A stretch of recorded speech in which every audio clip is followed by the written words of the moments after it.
Manga-Waido. My name is Matsukawa Kai, 27 years old. I am a pastry chef.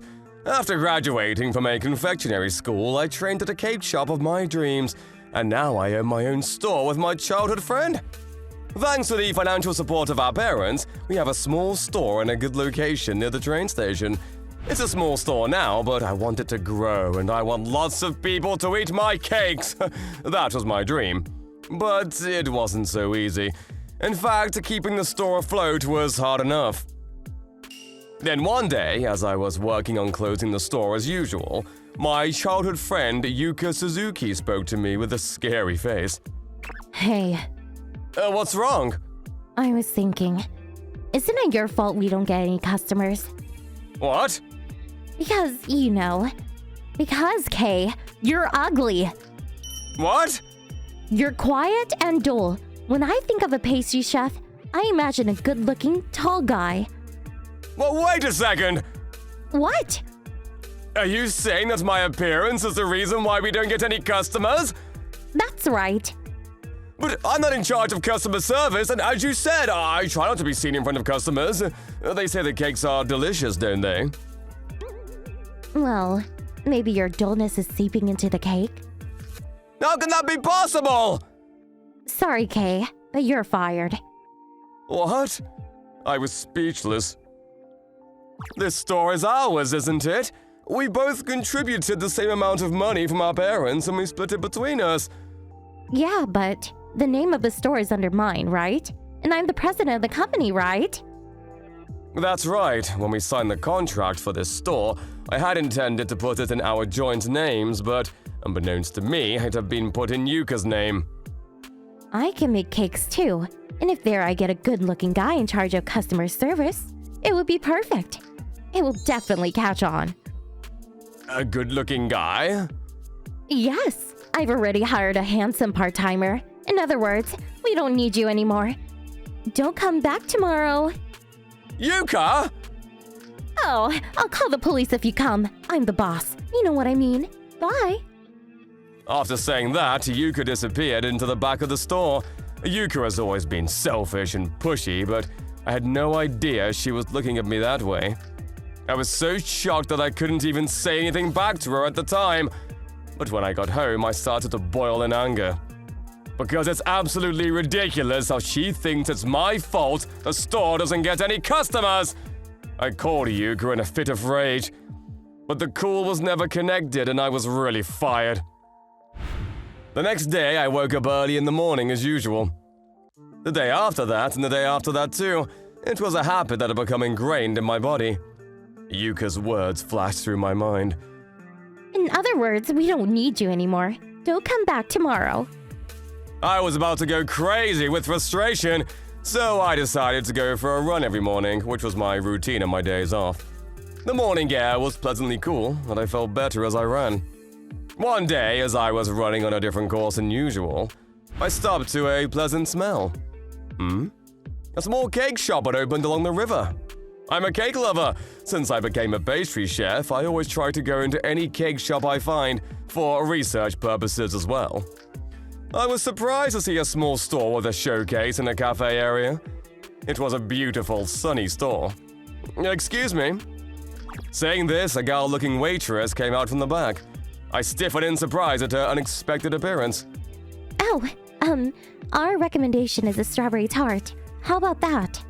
Oh, I'll have that then. I placed my order, sat down in the cafe area and waited. Here you go. Just as I thought, the gal waitress walked over here with the cake and coffee. She sat down right in front of me. What? I'm Ichina Ishihara, the owner of the store. Yeah, you're quite young for an owner. Yes, my mother used to run the store, but she got sick, so I took over. That's tough. So, why are you sitting here? We haven't opened yet, and I'm not busy. I'm sorry, I didn't know. I'll come back. It's okay. You look kind of worried, so I hope the cake I made will cheer you up a little. China-san smiled and said, I'll listen to what you have to say if you like. This must be some kind of fate. Perhaps the unusual morning had made me a little bolder.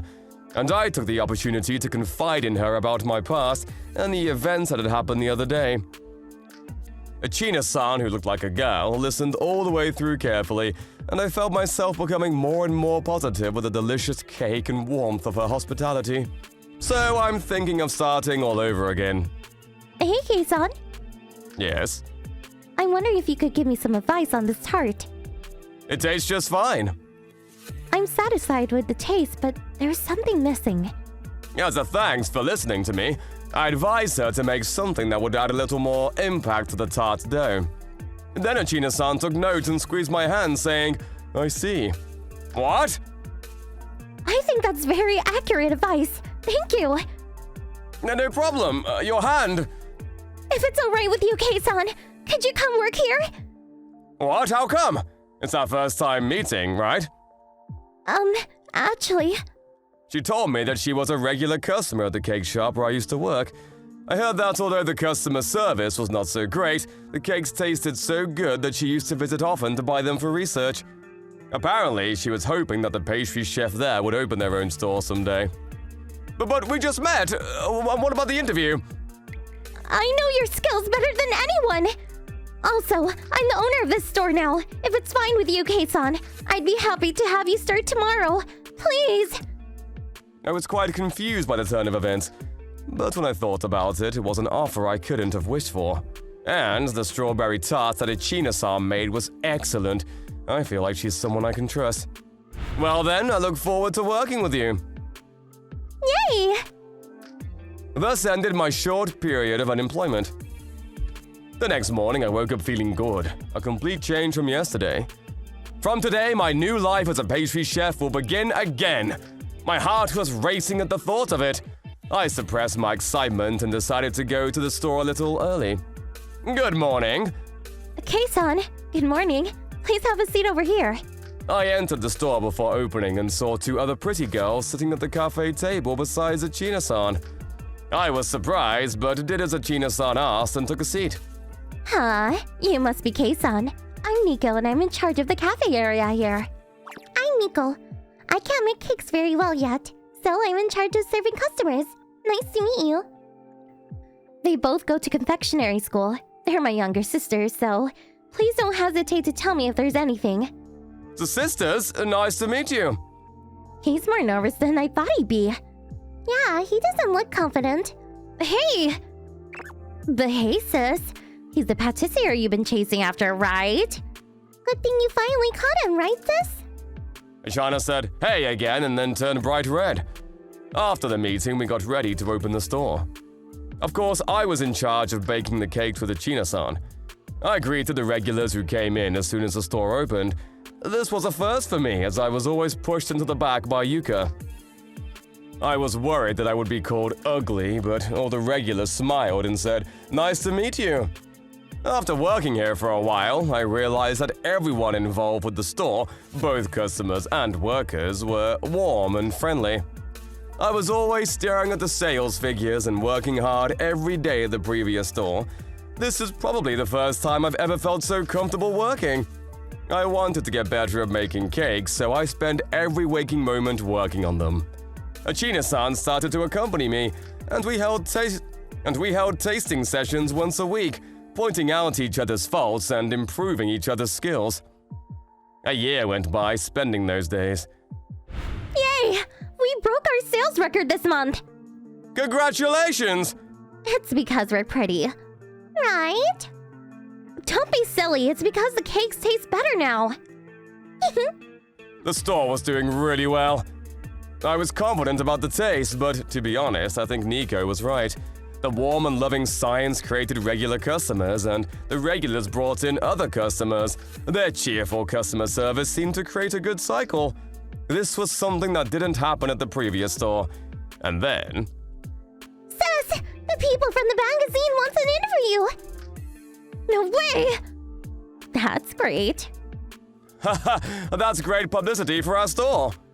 Our store quickly became popular, and we even received requests for interviews from the media.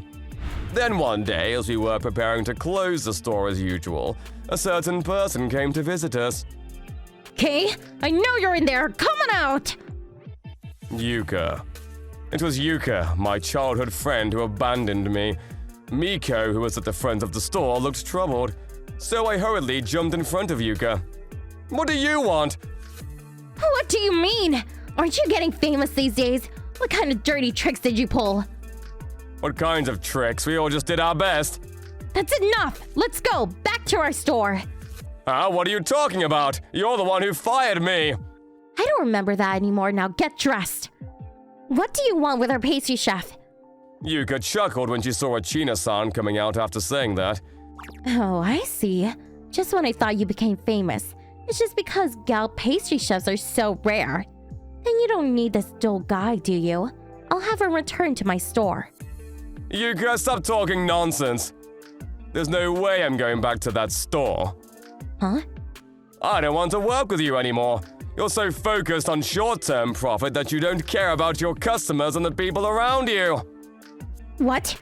It's not my fault there are no customers in my store. The taste and the looks, it's all your fault.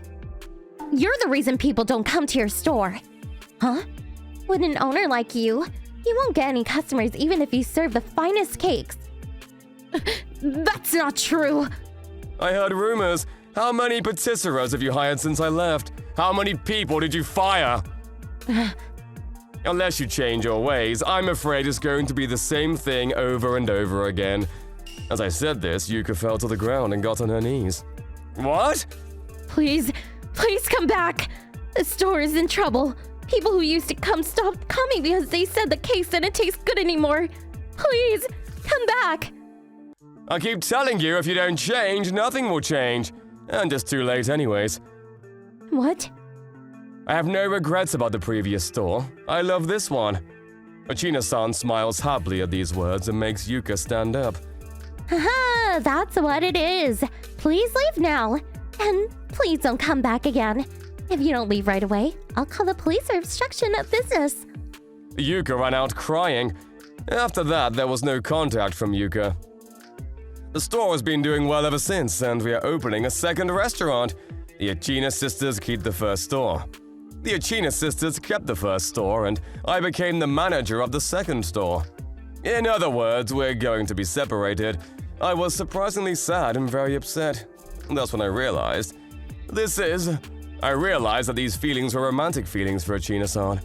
And on the day of the tasting, which would be the last one, I made the most amazing cake and... Please go out with me. Boldly confess my feelings to Achina-san. I liked you first. That was her answer. That's how we got together. Nico and Miko were happy for us, and they still tease me to this day, saying, "When are we going to become sisters-in-laws?" Me planning to propose after the second store succeeds, and we train the next generation as a secret. The day before I moved to the second store, I went to check out Yuka's store out of curiosity. I knew it! According to what my mother told me, Yuka had been borrowing money to maintain the store since I left, and now she's struggling to pay it back. I hope one day Yuka will change her mind and we can meet again with a smile. I headed to the second store, wishing for the future happiness of my childhood friend in my heart. I'm going to treat my new customers well. I'm going to keep moving forward with my head held high.